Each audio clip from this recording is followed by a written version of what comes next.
my all-time favorite cartoon character is Popeye the Sailor Man. Now, I don't know if the students here did. Do you guys know who Popeye is? I see a couple of head nods. Yes, Chris, you're not entirely certain. All right. Popeye the Sailor Man. It's an old cartoon, but I love Popeye. And here's the two things that he's famous for. One, whenever he's getting ready to have a fight and he needs some extra strength, he always manages to have a can of spinach on him. And he eats the spinach, and that gives him great, almost superhero strength. But the thing I love the most about Popeye is he knows who he is. And his famous line, in fact, he sometimes even sings this as a song to himself. He says, "I am what I am, and that is what I am." And after having given himself this little pep talk, this little encouragement, he's able to then go out and handle whatever troubles, whatever conflicts, whatever difficulties the little cartoon has for him that day. He knows who he is. He doesn't have to somehow try to be something else. He's comfortable in his own skin. And that's a good thing, right? Because he's kind of ugly. He's short. He's not the biggest. He's not the strongest. And he's okay with it. As goofy and silly as this is, I really believe that this sense of comfort in his own skin, self-awareness, is for us a really helpful way to understand what we heard in the readings. Because this idea, this central thought of I am what I am, and that is what I am, that is a way to understand what's going on today. In fact, the first person to use that phrase we heard in the second reading. St. Paul is writing a letter to the Corinthians. And he's telling them, I'm not worthy to be an apostle. He says to them, I persecuted the Christians before I became a Christian. I'm not worthy to do this. But by the grace of God, I am what I am. And his grace is not ineffective. Paul knows that he's not worthy to be an apostle. He knows he's got some issues in his past. He knows he's got some skeletons in his closet. He knows that he's not perfect. But also, because he's encountered the power of Jesus Christ, he can boldly say, yep, I am what I am.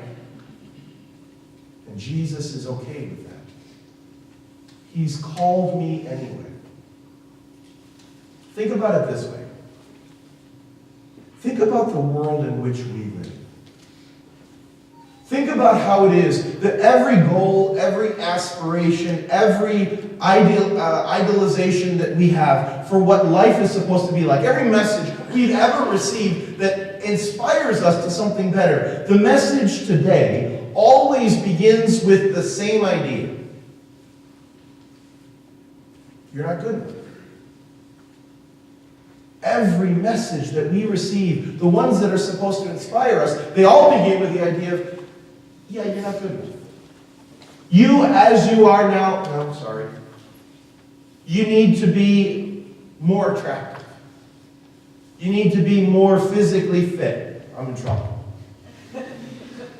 You need to be wealthier. You need to be more beautiful. You need to have a better social media following. You need etc., etc., etc. The message is always the same. You are not good enough. That's okay. We'll give you something to get you there. No, in fact, the heart of our faith is what St. Paul says. By the grace of God, I am what I am. And he's still called me. Think about what we heard in our first reading. Isaiah has this incredible vision. It's as if the clouds open up and he sees into the throne room of God. There's God sitting on a throne. There's all kinds of smoke and incense and angels wandering about. I don't know, maybe it's like a house party somewhere. There's all kinds of haze in the air. And Isaiah, seeing the majesty of God, he says, I'm in trouble.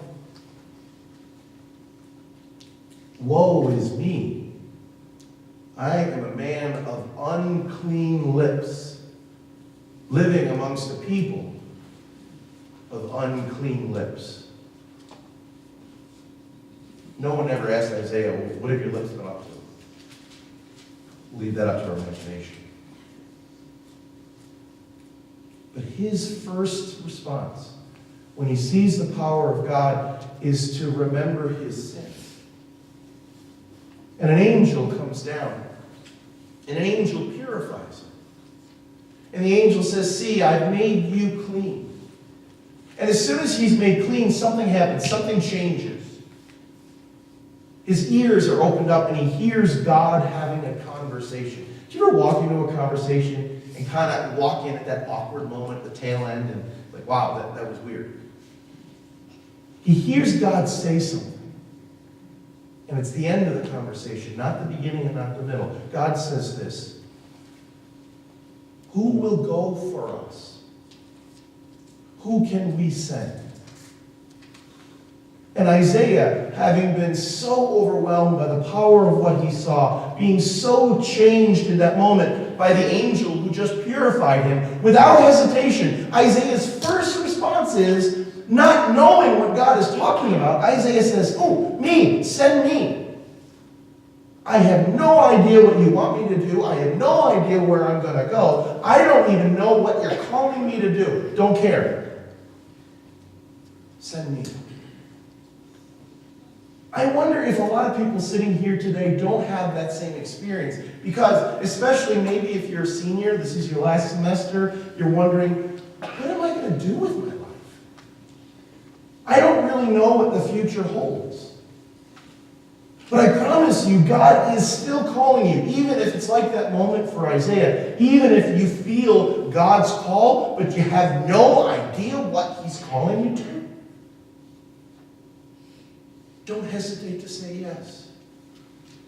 Don't stay at the beginning of the reading. No, I'm sorry. I'm a sinner. Can't do it. Pick someone else.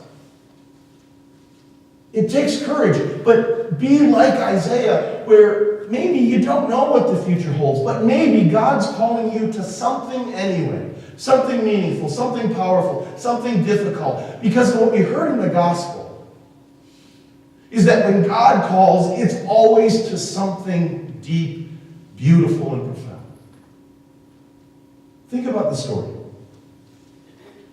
Jesus is preaching.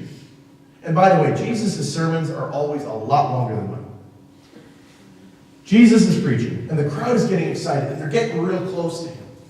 So he needs a little personal space. Come on, folks, back up. He's thinking. So he turns around, the water's right there, and he sees two boats. The fishermen have been out all night. Anybody ever pull an all-nighter?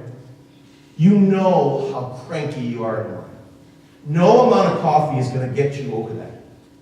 And so there they are, cleaning their nets. And this random preacher shows up, starts drawing a crowd. These poor guys can't finish their work, go home, and go to bed. That's all they want. No, but Jesus has to show up. And not only that, he has the audacity to say, hey, fellas, yeah, I'm going to borrow the boat. No, we were working all night. We got to go home. No, Jesus. It's all right. We borrow the boat. So he gets in the boat, and they roll back a little bit, a couple feet, so Jesus can actually speak to the crowd without being pushed into the water. And he gave a sermon. And again, it probably wasn't a short one. And they're the apostles. They're tired. And Jesus says to them, when they're done and the crowd is going away, he says, fellas, let's go out into the deep water. Let's go back at it. They say, Lord, wait a minute, no. We've been doing this all night. You're a carpenter. You have no idea what it is to catch fish. We're the professionals here. We're going to bed. No, Jesus says. Put out into the deep. All right. If it'll just get you off our boat. So they go out and they throw their nets. And notice they kind of want to get rid of them because only one boat goes out. And the nets are so full, they can't pull them in. They call to the other boat. The other boat shows up finally, and they load both boats, and they're almost sinking. This is an incredible miracle that changes Peter's life. In the gospel, his name was Simon. Peter is his nickname, by the way. And after seeing this miracle, Peter looks at Jesus and he falls on his knees. Now, he's kneeling among squirming fish. Can you imagine this? And he looks up to Jesus and he says, "Depart from me. I'm a sinful man. You don't want me, Jesus." And Jesus looks at him and says, "Follow me. Do not be afraid. Because now I'm going to make you a fisher of men." And so this is the final 2 points of what it is to be called by God. Because on one hand, when God calls us to something, it's always to something deep, something meaningful, something profound. He never calls us to something sentimental or superficial or passing. He's always calling us to something real and true and profound.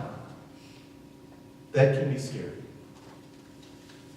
And here's the second thing about what Jesus calls us. He always calls us to use the talents we already have. Jesus didn't call Simon, James, John, and Andrew, the 4 fishermen there working at those boats. He didn't call the 4 of them to now go do something totally different. No, he says to them, "You are fishermen. I'm going to use that ability. I'm going to use that talent. I'm going to use those skills. I want you as fishermen. I'm just going to change what you're catching. Now you're going to be a fisher of men." So as we try to figure out what is God calling us to, what we have to be able to do is believe, one, that Jesus is not afraid of our past. He's not afraid of our sins. He's not afraid of maybe those skeletons in our closet or those things that we did the other night. He's not afraid of that. He's calling you anyway. And the thing he's calling you to is something scary, something deep, but something that feels right because he's calling you to use the gifts and the talents you already have. He won't call you to something that you can't do. Think about what's going on in your life right now.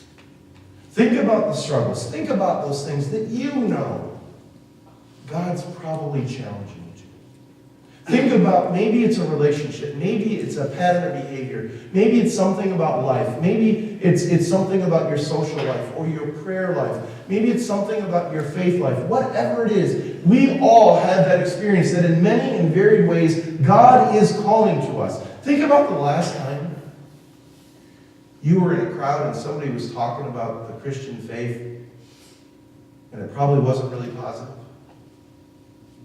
Think about how God was calling you in that moment. Think about the courage that it would take to step out into the depth of that moment and say, "You know what? I believe. And it's really good." Think about the depth and the courage. Think about the skill. Think about how God is calling you. We're all being called. Maybe to something that no one else knows. But God is calling you. I promise you, God is calling you to something. And I think as we accept this call, it's the wisdom of my favorite cartoon that really can help us to do this, to answer the call well. I am what I am. That's all I am. But I will follow the Lord anyway.